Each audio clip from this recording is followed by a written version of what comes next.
The iron glows white in the forge, its heat distorting the air above it like a shimmering ghost.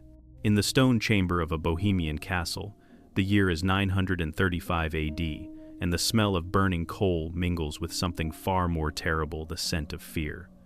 A woman stands in the shadows, watching. She is Drahomira, Duchess of Bohemia, her face carved from ambition and fury, her eyes reflecting the firelight like polished obsidian. She does not flinch as the executioner lifts the tongs from the flames, their metal tips glowing like fallen stars.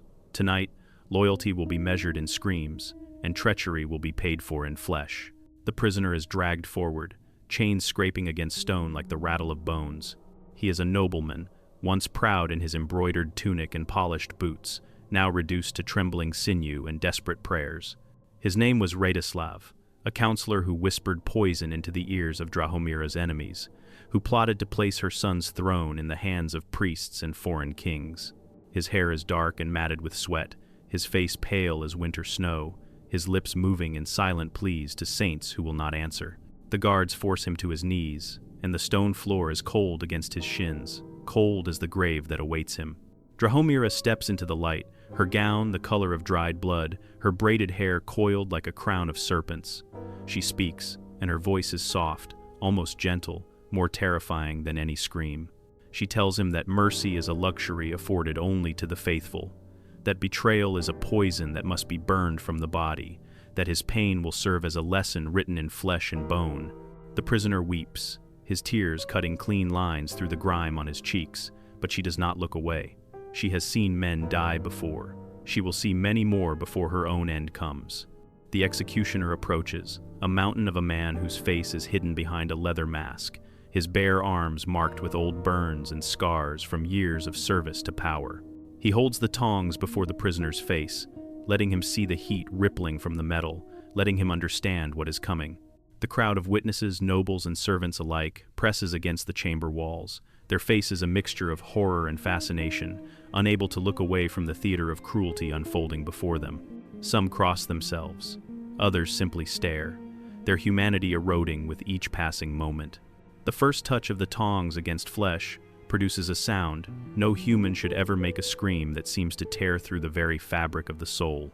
The metal sinks into the prisoner's shoulder, searing through cloth and skin, the smell of burning meat filling the chamber like a grotesque feast.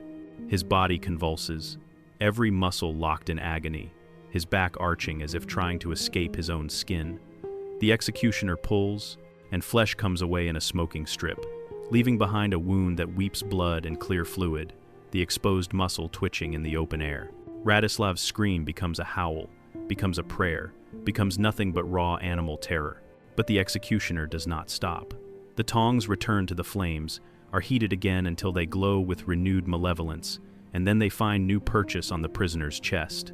This time, the metal grips and tears, ripping away chunks of flesh with surgical precision, each pull accompanied by the wet sound of tissue separating from bone.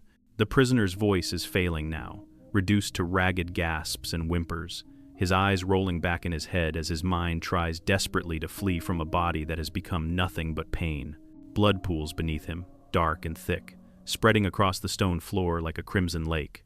Drahomira watches without expression, her hands folded calmly before her, a statue of royal indifference. She has orchestrated this horror not from cruelty alone, but from necessity, or so she tells herself.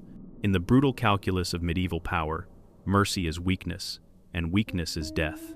Her enemies had sought to strip her of influence, to paint her as a pagan witch corrupting her Christian son, to exile her from the court she had fought to control. Now, those enemies watch from the shadows, understanding that their duchess is not a woman to be crossed, that her vengeance is as inevitable as winter. The torture continues for what feels like hours, though perhaps it is only minutes. Time loses meaning in places where humanity is systematically destroyed. The tongs move from shoulder to arm, from chest to abdomen, each application of heat and pressure removing another piece of the man who once was Radislav. His body becomes a canvas of horror, a map of suffering drawn in burns and torn flesh, his remaining skin slick with blood and sweat and the clear fluid that leaks from burst blisters. His screams have long since faded to whispered moans, his consciousness flickering like a candle in a storm. Finally, mercifully, his heart gives out. The body slumps forward, held upright only by the chains binding his wrists, his head hanging at an angle that suggests the final, absolute surrender of death. The executioner steps back, lowering the tongs, and the chamber falls into silence, a silence so complete it seems to press against the ears like water. Drahomira nods once, a gesture of satisfaction, and turns away. The body will be displayed, of course, a reminder to all who might consider treachery. In Bohemia, loyalty is not requested. It is commanded and purchased in blood. The witnesses file out slowly, their faces pale, their minds struggling to reconcile what they have seen with any notion of justice or mercy. Some will remember this night for the rest of their lives, haunted by screams that echo in their dreams. Others will forget or convince themselves they have forgotten, burying the memory beneath layers of rationalization and denial. But the truth remains, carved into history with red-hot iron. Power in the medieval world was not built on love or consent, but on the willingness to inflict suffering, to transform human beings into lessons written in agony. Drahomira herself would not survive long after this night. Within months, her son Wenceslaus, later sainted for his piety, would fall to assassins sent by her other son, Boleslav. She would be exiled, her power stripped away, her name becoming synonymous with cruelty and pagan wickedness in Christian chronicles. History would remember her, not as a duchess fighting for survival in a brutal age, but as a villain, a mother who murdered saints and tortured innocents.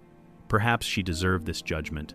Perhaps we all do, when we choose power over mercy, when we become the monsters we claim to fight against.